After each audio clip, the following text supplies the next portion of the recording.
Dude, holy shit. That did not compute in my mind. I don't know why it took me this long, but damn, that is so good. Obsession is taking over movie theaters, and it is on track to gross $100 million on less than $1 million budget. Is this the new thing for the indie film scene? Tune in to find out.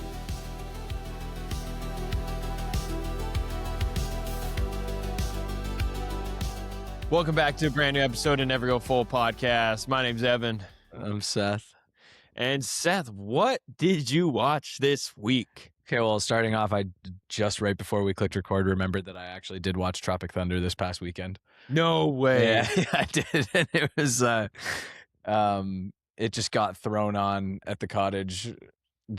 We were talking about it. And there was we had a couple drinks going, couple edibles deep, and that's just pure bliss right there. Watching that, I could watch that movie. I've probably seen it 50 times, if I'm being honest. Over the years, I've probably seen it 50 times, and it's gotten to the point where now I know all of the dialogue to the movie, and at this point, every single line of the movie makes me laugh. Like I'm just delirious when I watch this movie. I can't avoid laughter at any point in the movie. What's like some of like the underrated quotes from that movie? Just really quick. I have a couple of my underrated quotes from that movie. Underrated quote. One that got me this weekend was when Robert Downey Jr. says, "Some of us might not even make it back." And then Jack Black says, "Why? Like on the same flight?" Yeah. That was a good one. When Al Pacino goes, "Man, sure is hot out here. Good thing I picked up some of this booty sweat back in Da Nang." Like, just plug it. That's so good. That and which I don't hear enough people quoting this when Ben Stiller at the end says, "I'm a rooster illusion." Yeah, I'm a rooster illusion. Fuck it. Fuck it. Let's go. We'll deal with him later. All right. Well, you gotta give it to us. Also, baby. Sorry, the one Tom Cruise one. "You're gonna have to call the United Nations and get a fucking binding resolution." Classic. So good. I can't stand up and do my proper swings because I'm trapped here on my couch. But you can imagine my pelvic. Give thrusts. us maybe a couple of these. Yeah. I'm gonna go Tropic Thunder. Swing, swing, swing, swing, swing. That's right. Our first 5 on the board. On the board. I mean, check out the name of the podcast if you haven't clued into what that's named after. Mm-hmm. Go watch Tropic Thunder and then come back and watch the podcast. And if you didn't understand the name, you don't know ball, but now you know ball. So now welcome you know in. ball. Kinda. The other 2 movies that I watched this week, there's another one obviously we'll talk about, but the 2 that I watched were some good rewatches. I went back and did Zero Dark 30, which I was meaning to do after we did our war episode. Very good. Something about that movie and it's not even, I do think it's one of the greatest like military like modern military. Modern military reenactments, like how specific they were and like how they reenacted that SEAL team going in there and killing him. Because apparently they did it like as close to the actual thing as possible. Osama.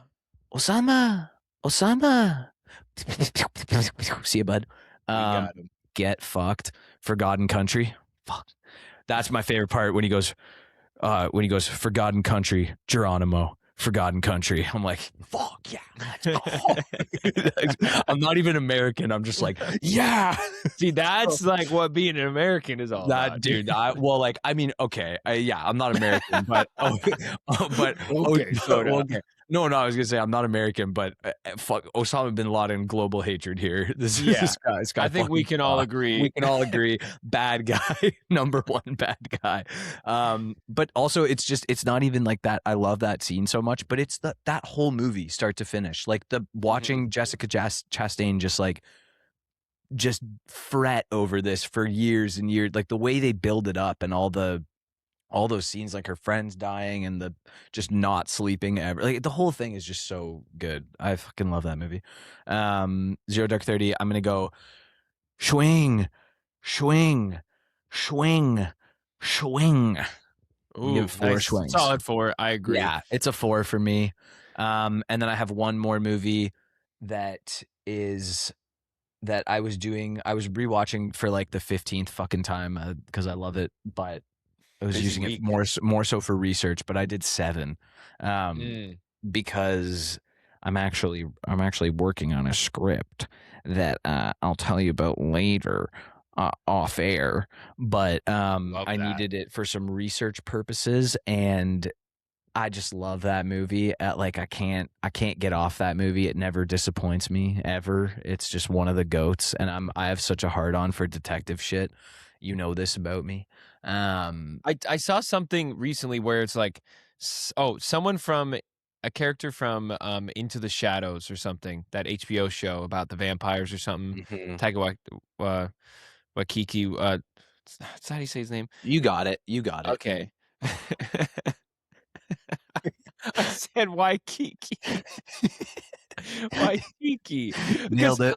I grew up, there was a water park right in my town called Watiki, and I keep on wanting to say Watiki because that's anyway. But a character from that inspired what like in the actions of the killer. When Morgan Freeman's reading the diary entry or the letter, um, it's all the things that this character did. Fun little Easter egg Okay. nod to that. But Cool. what do you rate it? Swing, swing, swing, swing, swing. 4.5. 4.5. Very good. I'll keep Not mine. quite. It's not quite Tropic Thunder caliber. It's people will murder us for this, but which deadly sin would that be? Pride? Tropic Thunder is the greatest movie ever made. So you it's guys it's can all it's hard to beat. Sorry, fuck sorry off. guys. All right, I watched 2 movies this week. First one was The Sheep Detectives. Oh, you saw that? I saw that with my wife. It was beautiful movie. It's like super sweet. It was like just really fun, kind of campy fun.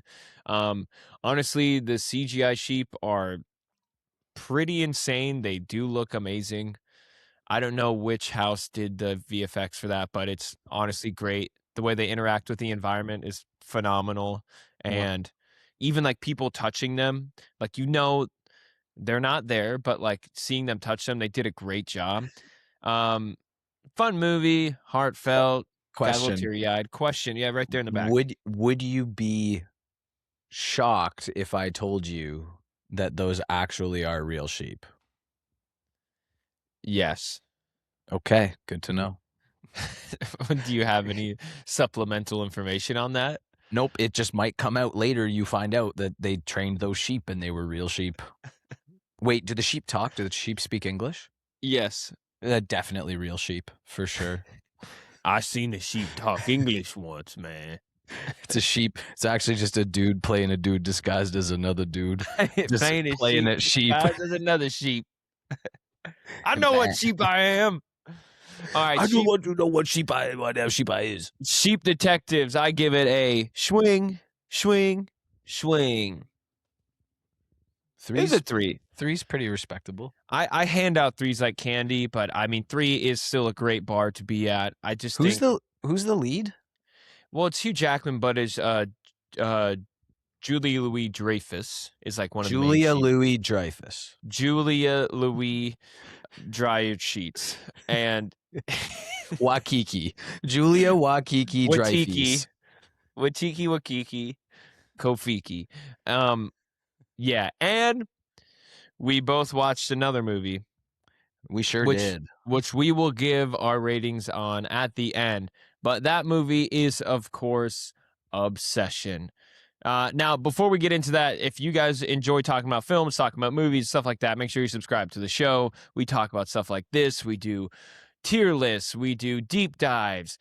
We have a lot of new episodes coming out soon. Very excited. Thank you guys for being here. Now, Obsession. I'm Seth, obsessed. You're obsessed. I think that's like the general consensus of everyone.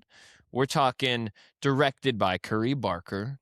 Dude came from YouTube. We talked about this last week, and the movie grew 30% in the second weekend. Well, I heard they're at 75 million. Yeah, it's like on track to be the first movie. I think this. I heard this, but first movie to make $100 million off of under $1 less than $1 million. million. Yeah. Yeah, it's like 850. Yeah.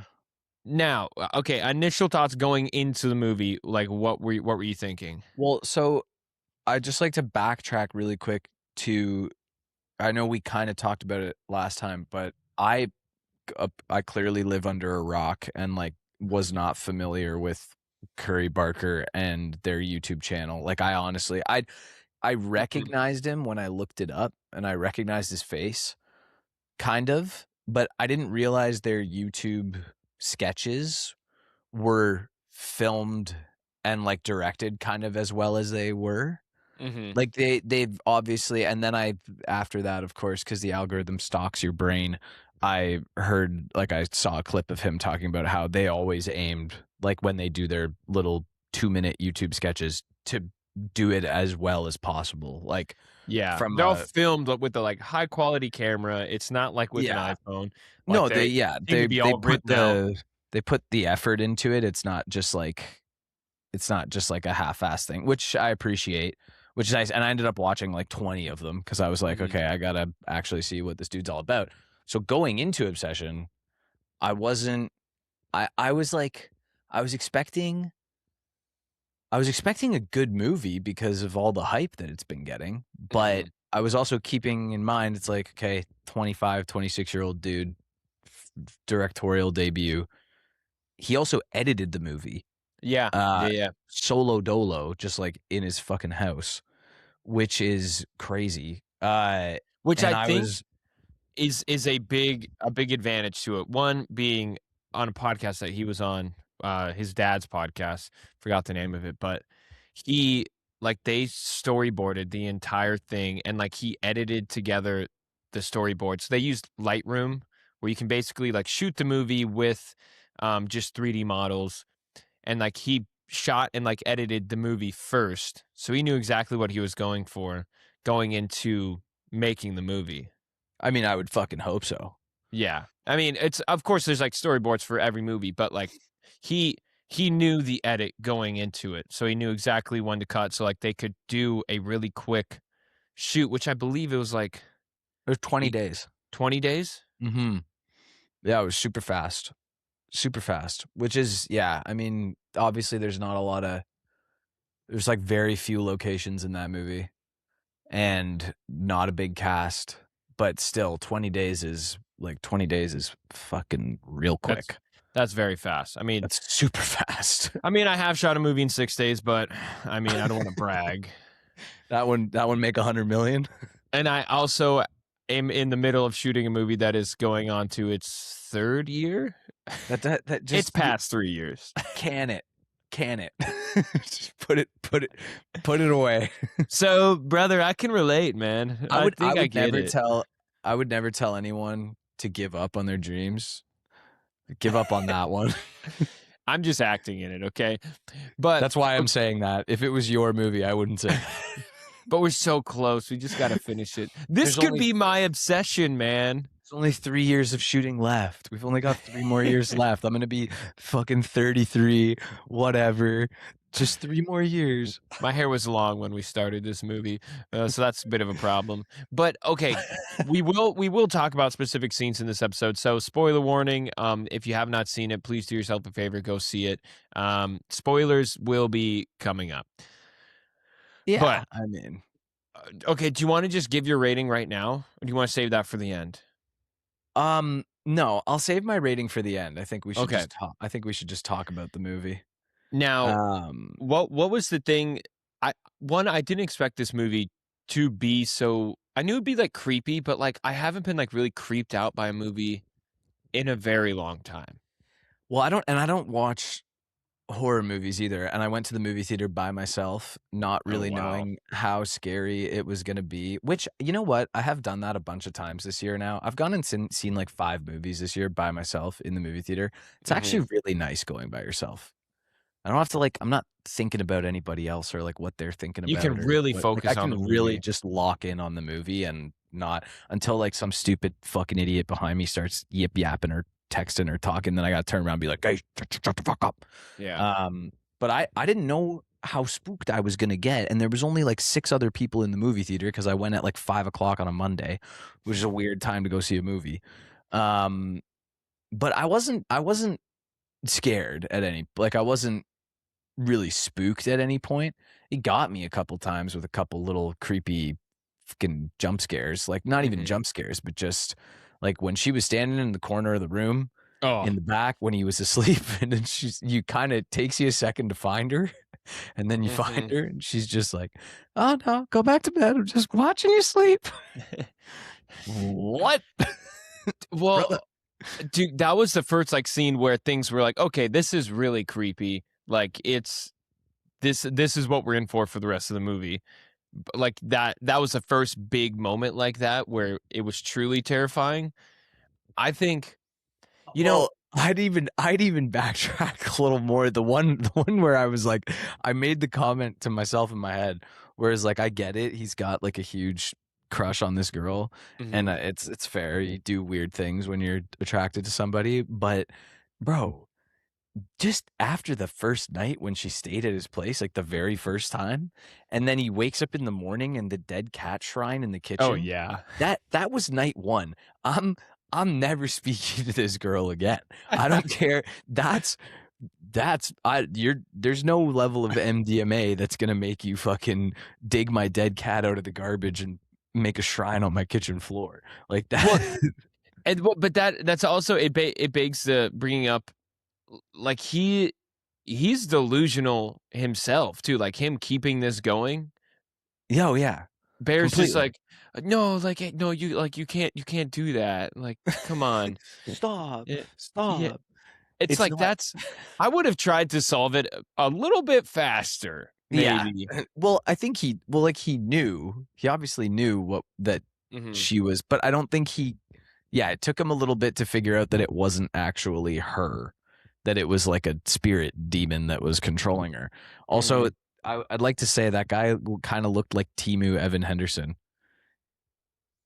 He was like kind of just a slightly less attractive version of you. Thanks, man. There were certain shots though, actually, where I was like, whoa, what the fuck? Really? Yeah, there were certain angles where it actually fucking looked like you. It was weird. What's up, everyone? I'm Evan James Henderson, and I'm breaking down my character Bear in Obsession. Thanks for having me, Vanity Fair. But yeah, so there's a discussion to be had where like he is almost like an unlikable character because he lets it go on for so long. I hated him. Especially because like I didn't pick up on that was her slipping out. Like those moments when she's screaming and then she's like, "Oh, it's just a panic attack." Yeah. Panic attack. Like I didn't pick up on that was her like coming out for a second until she was sleeping there and she's like, Bear, don't wake her up. Just please kill me, please. Oh, really? You didn't get it till then? I was like kind of there, but like I wasn't even thinking about it because I was just so enthralled with the movie being so creepy, and I'm just like the whole time I was just like tense up. I'm like, oh my god, this is so fucking gross. The part that got me with that was on the first night when they started making out, and then she clicks back in and she's like in the middle of making out with him, and she goes, "Oh, what the fuck?" and she jumps back off the bed, and she's like, "No, what the fuck?" and then she sits back up and she's like, "I'm so sorry." I'm like, yeah, that was the real Nikki waking up and being like, I knew that, but I thought that was just like, oh, it's settling in, like it's just settling in for a second, and like, oh, now like she is fully under the spell. Well, and let's quickly just give a fucking round of applause for Indy. Applause, dude. Indy, that she's not only a fantastic actress, and like that was a 10 out of 10 horror movie performance on all accounts, but it pissed me off because she might be in like top 5 cutest people I've ever seen on a TV screen. Like that actress is so beautiful and so like she's so cute and so attractive, and the whole time I was just like, I love her. Well, but see, then I mean, she makes me also want to throw her off a cliff which which is good. She achieved the No, goal. she carries this movie. Oh yeah. The movie, which is Huge. so wild. Like, I don't know. I mean, when Curry was writing this, I don't know if he realized this, but like the whole movie hinges on her performance. 100%. If she's not 10 out of 10 believable, I'm out. But I will give props to dude man who played Baron, because he did do a really great job of playing someone who's a super nervous, uncomfortable, anxious. Like I totally believed him as well. Michael Johnston. Shout out Michael Johnston. He was very good. Mm-hmm. He played that and I well. agree. I think like at the beginning, like probably like 30 minutes into it, I'm like, okay, like he needs to change a little bit, but like that's me nitpicking here. I think it's the both of them, they carry the movie. They do such a great job, but damn, like, Indy, like, come on. Do we see, I don't know if she would be up for lead or supporting, but I mean the Oscars don't fuck with horror because they're bastards. No, she'll never get. She'll get. You know what? If you do good in this, there might just be a Teen Choice Award in there for you. I see Teen Choice Award for you. I could see. Yeah, you get slimed the whole deal. Slime the whole deal. They'll slime you the whole deal. There's another underrated Tropic Thunder line. Yeah, that's a very good one. Go listen to it. Okay, so what other than Indy, like what was one of the best sequences for you in this movie? Okay, well I have a couple, but one thing that I loved was the early foreshadowing of how he ends up dying exactly like his cat. Yeah. Same exact death that, what was his cat's name? Can't even remember. Great cat. I'll look it up. You keep going. Cat didn't even live through one scene. Yeah, we never saw the cat alive. The cat started out dead. Sandy. Poor Sandy, that's what it was. Poor Sandy. Can we just get a quick RIP moment of silence for Sandy here? Just a quick moment of silence. Thank you. Meow. Meow. But I think the sequence of at the party, that shit was crazy. It would have to be the her in that scene. Indy in that scene, it's like they show it in the trailer, but like the faces that she makes, like going from like the freaky to like, yeah. She, and like that whole little excerpt she reads from her book. That's like the creepiest fucking, like, I'm gonna rip your skin off, roll it up into a thing, and then shove it up my vagina, and like Hansel and Gretel sibling porn. Bro, like, what was that? Also, props to Curry for writing that. That was sick.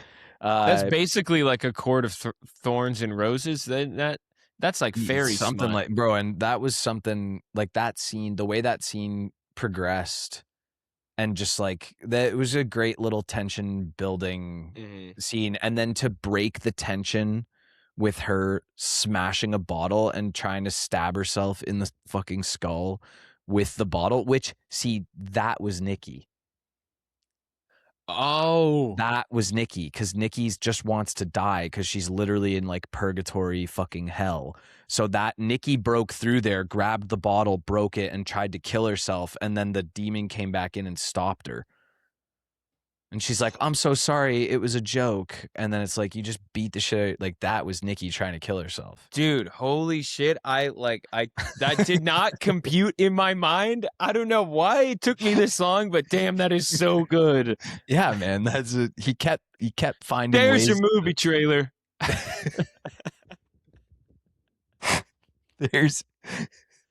Boom. There's your trailer. Yeah, that was definitely my favorite. And also just it was so uncomfortable. Also the scene where she just stood there the entire day and just pissed and shit all over the floor. Puking on herself? Yeah, because she never left the spot. This movie has amazing, like, disgusting horror, like gross horror. When he fucking eats the cat, dude. Oh, that made me actually like and the girl sits down and she's like, your lunch smells weird. Yeah, she's like, it's like, what's the verdict? Cat. Like, what the hell does that mean? And like, I feel like a lot of people knew there's gonna be something wrong with the lunch, but then cat, Dead cat. like Rotten. we're talking Yeah. like 3-week-old cat. Was it that long? That was the one thing I couldn't figure out, was the actual like The time time frame. that had gone by Yeah. since it happened. That was never really clear. Time frame to me felt like maybe 3 weeks. Yeah, if that. Like it felt 3-week very max. max. Like I would have guessed a week. Maybe. Yeah. No, No, yeah, because I like don't there know. was a whole Doesn't montage of matter. them doing stuff, and like, yeah, You're right. You're that right. You're felt right. like a week in my You're mind. right. Yeah, maybe a week or two. And enough for Yeah. their friends to like gossip and like somewhat take action on it. I feel like that's a bare minimum like 2 weeks. Yeah. We also have to give a good shout out to just the brick to the face. The Oh, once upon a time in Hollywood shout out. the car scene. Fuck. That We all knew something was gonna happen, but like that was vicious. That was vicious. that's fucking it's and And she got into the college, man. And she's yeah. so sweet, dude. I really thought it was gonna work out for her. And then Fuck. what I didn't understand was how he was like, yeah, okay, let's get rid of the body. Like let's put the body in the fucking Yeah, in the dude. tuba case. Like, what are we doing, man? I'm You like gotta call it at that point. Barrett, yeah, cut your losses, man. We got to do something about this. She's not the one. Oh, the phone call was great too, with the guy when when he calls the One Wish Willow line, and the guy's Oh just yeah, like, when maybe when you're dead, like yeah. If when you you. die, your wish will and do it so. But then he's like, and he's like, what is that? Who is that? He's like, that's the real Nikki. And he's like she's here. That was weird. Oh, it's like, yeah. Do you want to speak to Nikki? And Like, do you want to talk to you could her? hear her screaming over the phone. For some, see again. I thought for some reason I'm like, oh, she was in on this call. Crazy Nikki was in on the call. You're overthinking it. I think yeah, I'm overthinking a lot of things in this movie, but like the one of the things I really respected, even though I am somewhat confused, not confused, but just thought the wrong things. The logic was pretty simple during this. Like there wasn't a lot of like breaking down of the rules. It wasn't super technical because you could have easily jumped into like calling the number and like going like, what the fuck is happening? Like, well, how do I fix this? Like you could have done that, 30 minutes into the movie, and that Yeah, would have destroyed the movie. yeah. Well, because he wanted to be with her so bad. He loved her. Yeah. He loved her. He was blinded by the poos. Um, there's also, there's also, I like that Curry Barker still managed to throw in, even though he didn't even really need it, but it's just classic horror movie bullshit.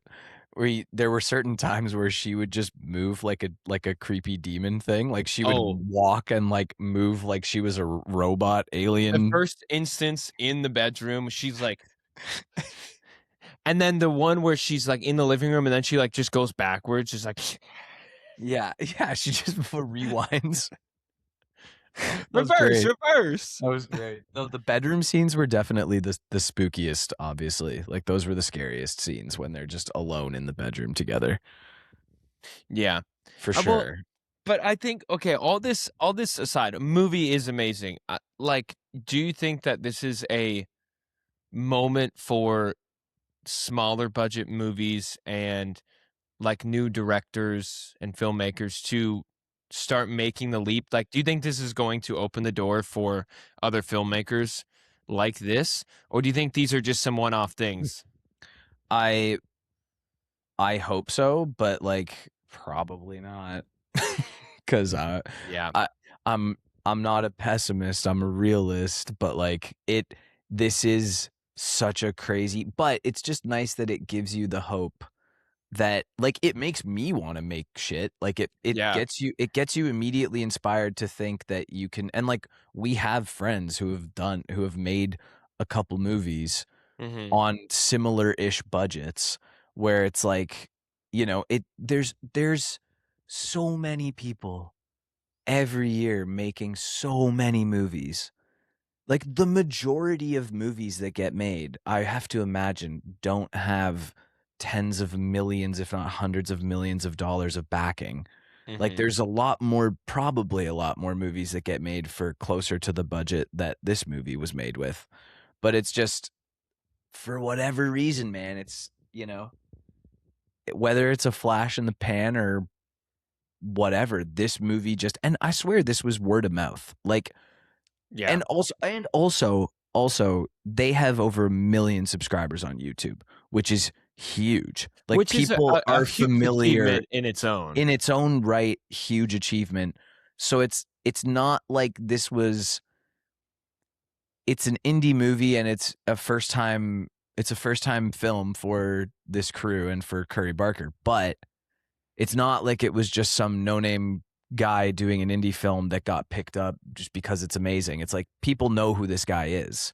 Like, Yeah. he's made a lot of connections. It's not, well, like, outside of like his YouTube, I guess this kind of involves his YouTube, but it's they made a feature film called Milk and Cereal for like $800. That's the whole story. It was a horror movie. He's made other horror movies. I watched a horror short film of his called The Chair, which was great. right. I've heard about that one. Very similar vibes. Like, he really likes to frame up things not centered in the frame. Like, The Chair was like the main focus point for majority of the short film, and like, you don't even see the people talking. You just see like their legs. Right. It's very good short film. But like, he made Milk and Cereal for $800, and Yeah. that got millions of views. One, because they have such a huge following on YouTube, but also it's just like, they're good. He's good at what Oh, he he's does. great. Yeah, no, he's fantastic. I'm not knocking him at all. I'm Oh not no, trying to I take know that. I anything away totally from understand him. that. But it is, I hope that it would lead to more people who, who don't have, the thing is, it's like, you want these studios and like these people to take, the whole conversation is take risks on these indie filmmakers who are actually making something really cool, and promote that instead of dumping a whole bunch of money into something that's, not as creative or not as interesting. Hopefully that actually translates to, for some people who don't have huge fucking followings on the internet. Well, and like, even with that, like Kane Parsons, who's doing Backrooms, he just made stuff, put it on YouTube as well about the Backrooms. Yeah. And I mean, I'm interested to see how his career will go after Backrooms. I mean, I think it is all there, but seeing the translation from Backrooms on YouTube to Backrooms in like a studio system, I think he's going to be great. I think fuck everyone who said that he didn't direct the movie himself, that it was ghost directed by other people. Fuck that. And also, even if he fucking had a couple people who were like giving him a pointer here and there, making movies is a collaborative effort. It's It not like absolutely is. you need people. It's like, you don't have to be Paul Thomas Anderson and just like have everyone, or like Quentin Tarantino. It's like, everybody get out of my fucking face. I have to do every fucking little thing for this entire movie. It's like, Yeah. so You have what? executives breathing down your neck saying like, "No, we can't do that. Don't Even if change he that." did, yeah, like, even if he did have people in his ear being like, try this or do that, or like, let's try something like this, and he's like, oh yeah, sure, good idea. It's like, there's nothing fucking wrong with that. Like, leave him alone. Yeah. Man, fuck him. Fuck off. You know what this means, Evan? You know What? what this means? What? Is that we just need to get ourselves a really, really successful YouTube channel, Yeah. and then we'll make a movie on like $1 million budget because we're really successful on YouTube, and just really, really hope that our movie doesn't suck. Yeah, just really hope that it doesn't suck. I think that's a good idea. Yeah, it's good. It's a good plan. It's a good plan. Well, I really think this like YouTube to studio pipeline is now just becoming a bigger possibility. So like, people just need to make stuff, post it on YouTube, and just keep honing in their skills, keep getting better and better. That stuff will happen, or it can happen. Like, the possibility of that happening, I think this is an opportunity for people to for studios primarily to see that there is stock on YouTube, well, on there's the internet. YouTube's a free place to make movies and post them. Yeah, dude. I mean, people release comedy specials on here. People release everything. They release short films. They release like comedy stuff like this, podcasts, long form content. There is a space for it, and there is a translation. 100%. You know, this can it can happen, man. And it's just annoying that it's taken so long. But man, I think this is really paving the way for a lot of people. Well, and even just look at our sweet friends over at Almost Friday, who we love so much, who do their YouTube sketches in a very similar way, even a higher budget way. Like those are just straight up short films. That those sketches that they do on Almost Friday, but they have a TV show coming. Like the cast of Almost Friday is making a TV show. Yeah. Whether it's probably a sketch show, I would imagine, but they won't release any details about it. It's very hush hush. But that's happening. Like they're doing an actual show. So and that all started with just YouTube videos. It's the same thing. Yeah. Well, I mean, they should get into horror too, man. What is it with comedy people and horror? Do you think it's just like a timing thing? They just understand timing? I just saw a clip of Curry Barker as I've been doing this whole dive after watching Obsession, where he was doing an interview and he said that the connection, the bridge from his comedy to horror, to him they're the same thing. Like their comedy and horror make you feel, he's like, being scared. I can't remember exactly how he said it, but he was like, that feeling you get when you're scared is the same feeling you get when you're laughing hysterically.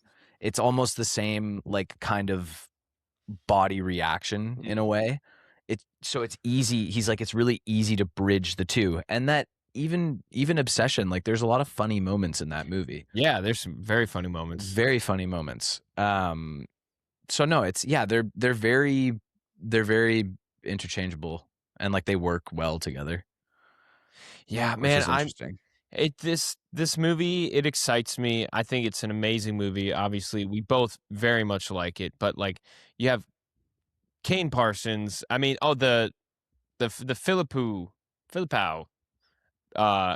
guys who made Talk to Me, A24 movie. I didn't see Talk to Me. The one with the hand. I didn't see it either, but like, again, a very successful thing. Those guys came from YouTube. Kane Parsons came from YouTube. An argument could be made for Zach Krager. I mean, not from YouTube, but like Whitest Kids You Know did have a big, resurgence on YouTube. But that sketch to horror pipeline, bro. Like that's crazy. Yeah. Also, before we give our rating and stuff, there's just a couple more things from this movie that I have to call out. Oh yeah. I loved how much he put Nikki in almost complete darkness in the frame. Like there were multiple times where she was lit with like no light on her face. And what that did was gave you the feeling like something was gonna happen, like there was gonna be some kind of jump or scare, or like her face was gonna light up, or like something was gonna happen, and it never did. And it was like, it's just brilliant fucking the tension. They had these really good highlights on everyone, like just a little like white light on their eyes. I mean, shout out to whoever the cinematographer was. Let me look it up before just saying that aimlessly, because those highlights are just crazy. Taylor Clemens, shout out Taylor Clemens, because, and I think that's one of the things that made this movie get distribution, because a movie has to look good. On a movie that's a low budget, it has to look good. It has to be literally just like passable. Which is, it's kind of funny because like a standard almost has to be set a little bit higher for a movie that's lower budget, rather than these $150, $200 million movies that can look like shit. They also, and the barrier is so low. But then like you have this low budget movie that your return possibility could be way higher. Yeah. Yet they want to lower the barrier for these big budget movies. It does not make sense. Actually, and I hope this is a wake up call to studios that like this is possible, man. Well, yeah, just make fucking good stuff. I saw the trailer for like the new Spider-Man movie. Looks horrid. Like it's the most bland looking. It's the most bland, boring looking thing ever. Like it just looks terrible. Like, you can have all the money in the world, but and then you spend $250 million, $250 million on that garbage. Anyways, the only other thing I was gonna say was that the ending was fucking awesome. How he dies finally, and then Nikki wakes up on the couch, and all three of her friends are dead, like right in front of her. Yeah, they're all just scattered throughout the room. That fucking sucks, man. Sucks, dude. I really thought they were gonna pull it off. And Connor, or is that his name? Tomlinson, Connor Ian, who played Ian. He just walks through the front door and gets immediately fucking shot in the head. Like, yo, what the fuck? Boom, dead. Dude, there's actually $1 billion. Yeah, it's real. It's real. Like adding in that comedy like that, it's so good. He said, I saw in that same interview, or no, it wasn't the interview. It was just a quote from Curry Barker. He said that he has an idea for a TV show that would be a TV show that every episode is just a different story of a One Wish Willow, like someone else's experience. Like a Twilight Zone. He's like, me and my buddy could direct the first one. Like I'll write one and direct the first episode, and then just give it to do a different set of people for every episode. Like that'd just be great. Let other people take the reins on it and do it and make them all very different. That would be so cool. Did you ever see, speaking of Mark Duplass, who we brought up earlier, fucking love that guy. Did you ever see his HBO show, The Room 401 or whatever, the hotel room one? No, I didn't, but I know what you're talking about. What? Yeah, wicked show. It's just every episode is just same hotel room, 30-minute episode, 30-minute short film of a different story, different characters, different era, completely different circumstances, no connection between them. It's just they all are a different story that happened in this one motel room. That's the only connection, is it's the same room every fucking time. That's so cool. It's so good, man. There's like 4 seasons of that show. Mark doesn't get enough love, and dude, like not even enough. And not that boy hustles so hard. He's in Zero Dark 30, for crying out loud. Just saw him last night. Yeah, he's the guy in in Predator Bay with all the fucking drone cameras and the satellites. He's the guy that keeps calling Jessica Chastain in to come look at the footage of the house. That's fucking Mark Duplass. Well, cheers to him. Cheers to Curry Barker. Indy. I love her. What was the other lead actor's name? Cooper Tomlinson. No, I know Cooper, but Jonathan. Oh, Jonathan. Cheers. Can't remember. Michael Johnson. Cheers to them. Jonathan Michael Johnston. Jonathan Michael Johnson. Waikiki. All right, give us what are you rating it? I'm gonna go swing. I'm gonna go 3.5. 3.5? Okay. I'm gonna go 3.5. I think I may have to join you. Swing.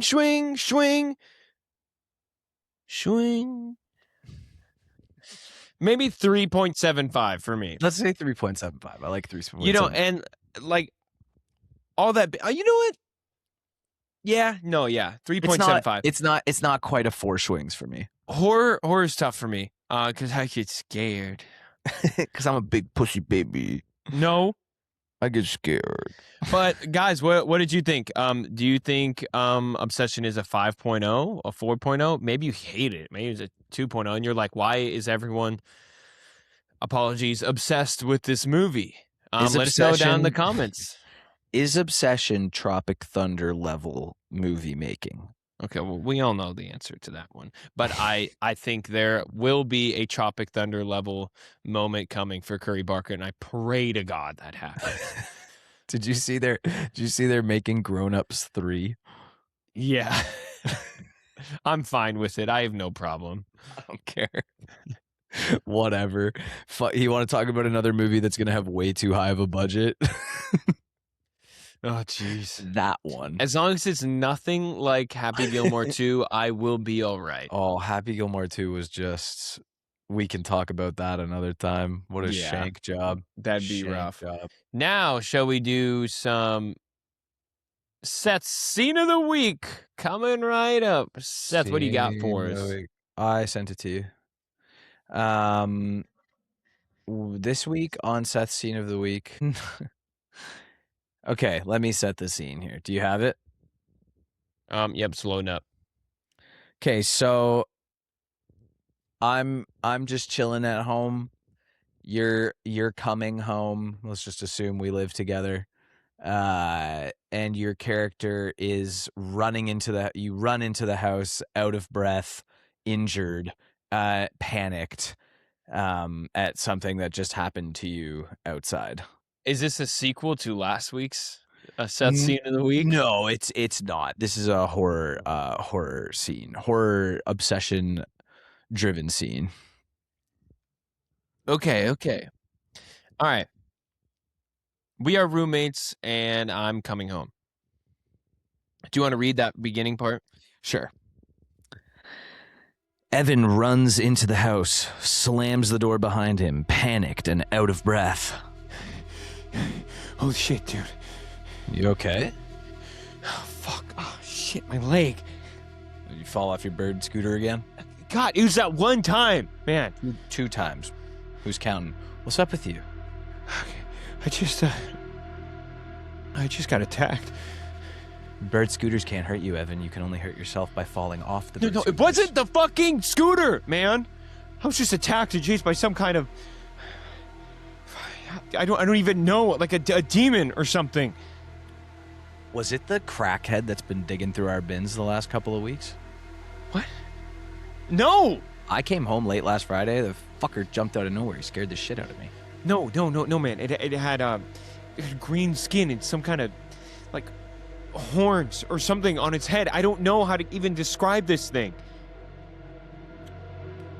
It was your ex, the one with the green hair. Fuck, what was her name? She had green Linda. hair. Linda. No, it wasn't Linda. You prick. I dumped her when the green showed up. Okay, you can't hold that over me. That's not how I roll.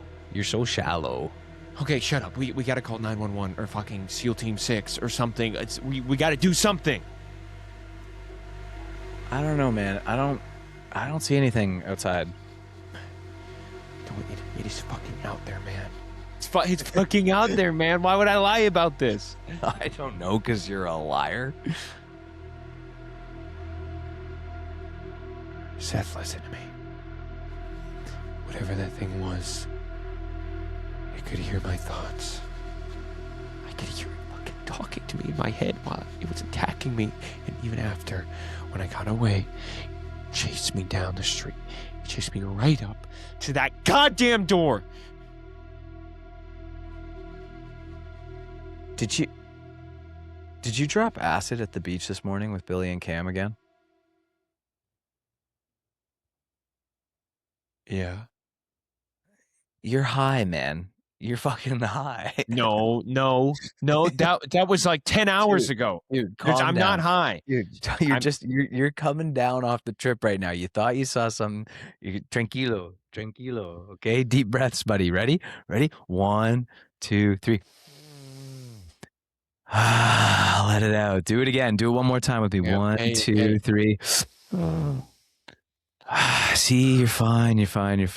Come sit on the couch. Serious, man? Have a beer. I'm going to put on some Rick and Morty. It's all good, homie. I don't know if that's going to help me, man. Bang! A loud bang at the door. Evan gets spooked and starts to panic. No. Don't worry, man. Don't worry. It's just my Uber Eats. It's just the Uber Eats. I got food on the way. Grab a beer. Fucking chill out. Okay? Fucking chill. Seth opens the door and is met by an 8-foot-tall, crack addict, half-bird scooter demon hybrid with green skin, hair, and horns on its head. It picks Seth up and cuts him in half. No! You didn't park your scooter at the designated area. Ah! No! I knew it! No!